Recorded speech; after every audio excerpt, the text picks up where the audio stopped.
চোখের গুনাহ এটাও একটা জেনার মতো। আমরা যে চোখ দিয়ে গুনাহ করি, চক্ষু দিয়ে যে আমরা বেগানা নারীদেরকে দেখি, এই চক্ষু দিয়ে আমরা যত কিছু করি না কেন সবচেয়ে বেশি গুনাহ হয় মানুষের চক্ষু দিয়ে। আমাদের সবচেয়ে বেশি গুনাহ হয়, আমরা চোখ দিয়ে সবচেয়ে বেশি গুনাহ করি।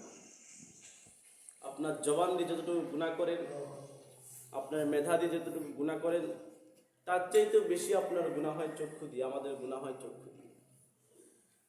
এজন্য আল্লাহ পাক রব্বুল আলামিন বলেন, ওয়ামা খলাকাতুল জিন্না ওয়াল ইনসা ইল্লা লিয়াবুদুন।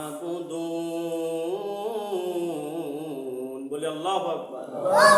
আল্লাহ পাক রব্বুল আলামিন ডাক দিয়ে বলতেছেন, ও আমার গোলাম শোনো শোনো, পৃথিবীর জমিনের মধ্যে আমি অনেক